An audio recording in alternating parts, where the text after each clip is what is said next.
To establish strict quality control, he brought modern sanding discs, varnishes and fasteners from Sweden, which he purchased outside official channels.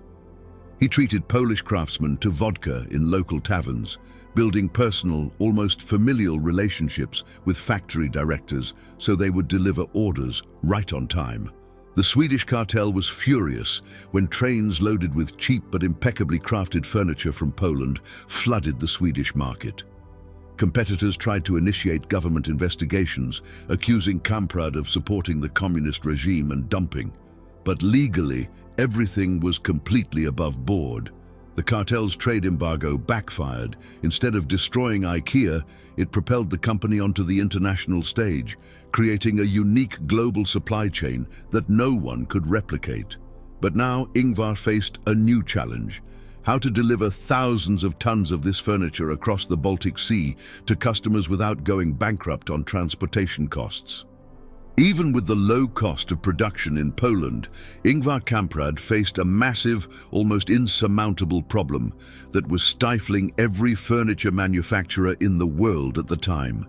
And the name of that problem was logistics. Until the mid-20th century, the entire global furniture industry operated according to a single, inefficient model.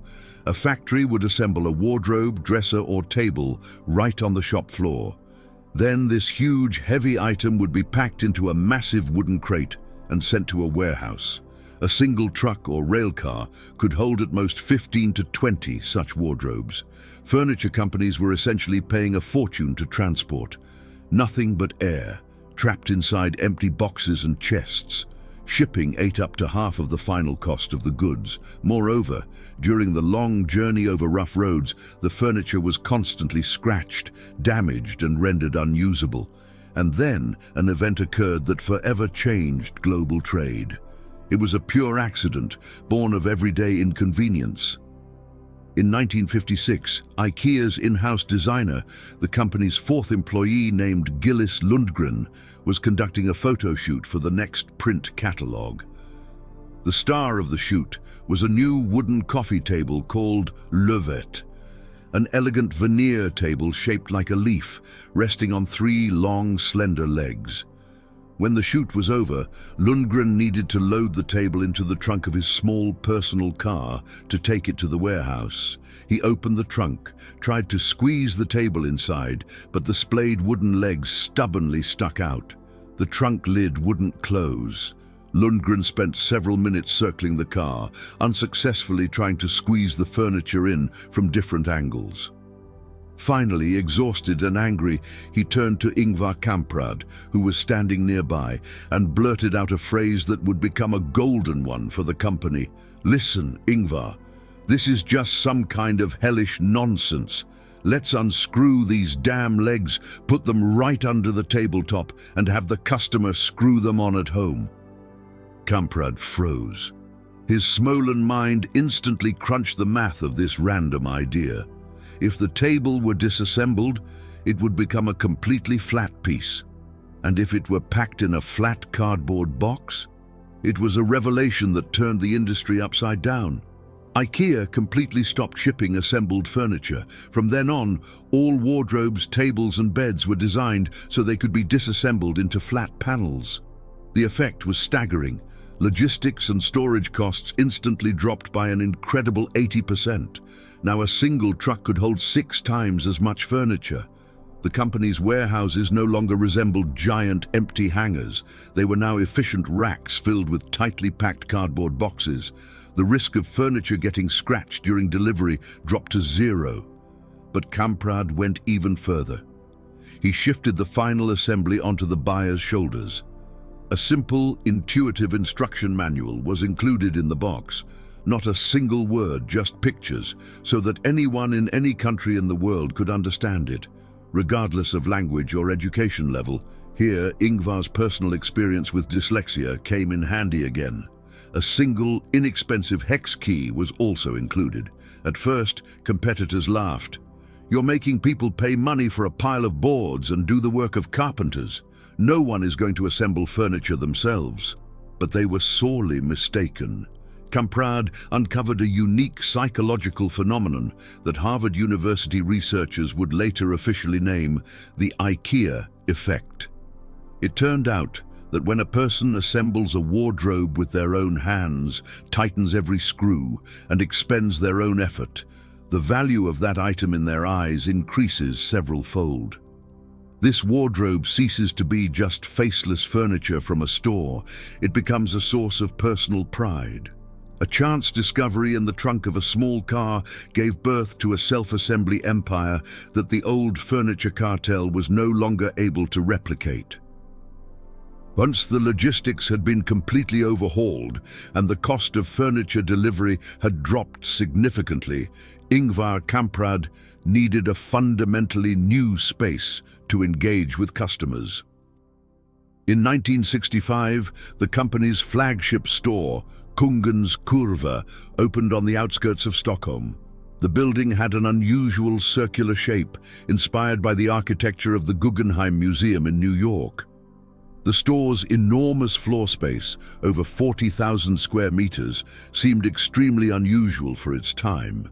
It was here that the IKEA team began implementing layout solutions that would later be actively studied by retail and marketing experts. Have you ever wondered why you walk into a store for just a single cup or light bulb, yet walk out a few hours later with a full cart? This is largely due to the specifics of the store's layout. At IKEA itself, this layout is called a meandering route, and retail experts often use the term loop. A typical supermarket is designed so that shoppers can quickly find the right section and go straight to the checkout. At IKEA, the space is organized differently. Visitors move sequentially through different areas of the store: living rooms, bedrooms, kitchens, textiles, lighting, and accessory departments. The route constantly changes direction, which slows down the pace of movement and naturally shifts attention to the products and interior design solutions around them. In addition, this layout fosters curiosity. Visitors don't see the entire store at once and gradually discover new areas. A practical factor also plays a role. Many people prefer to pick up an item they like right away, so they don't have to walk back through the entire store later.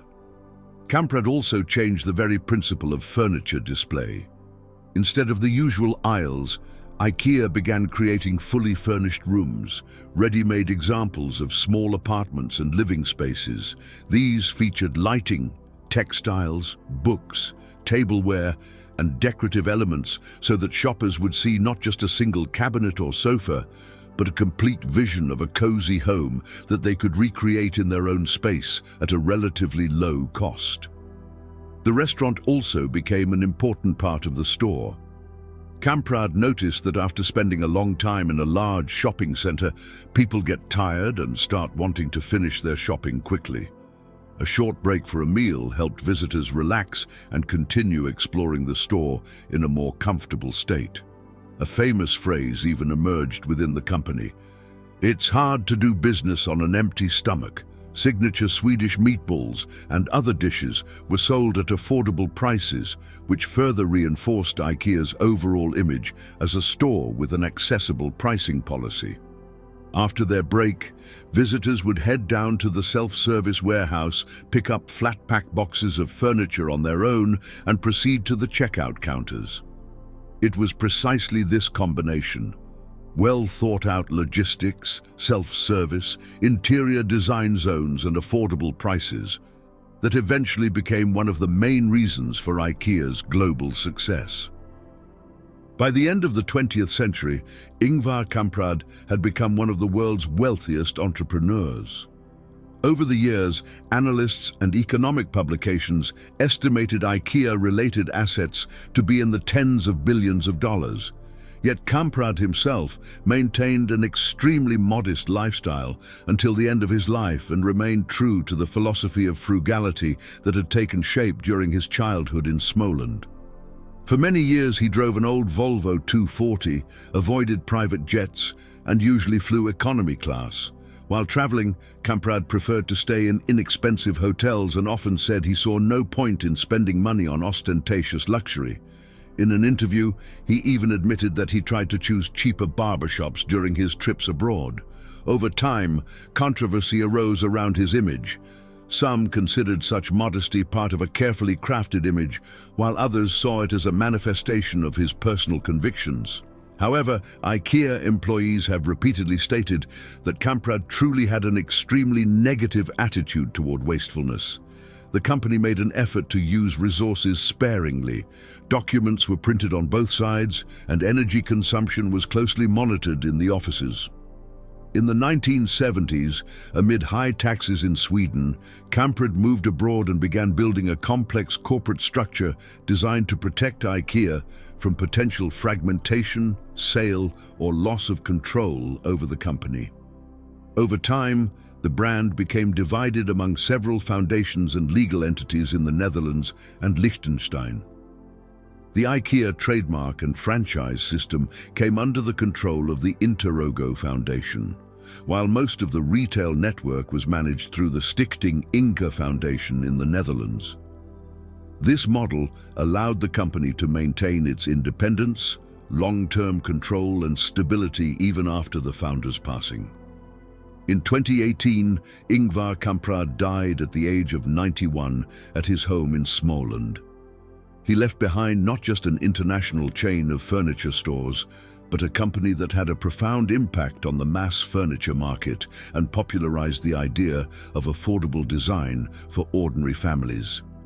IKEA has outlived its founder and continues to expand worldwide, preserving many of the principles that Kamprad established in the company's early years.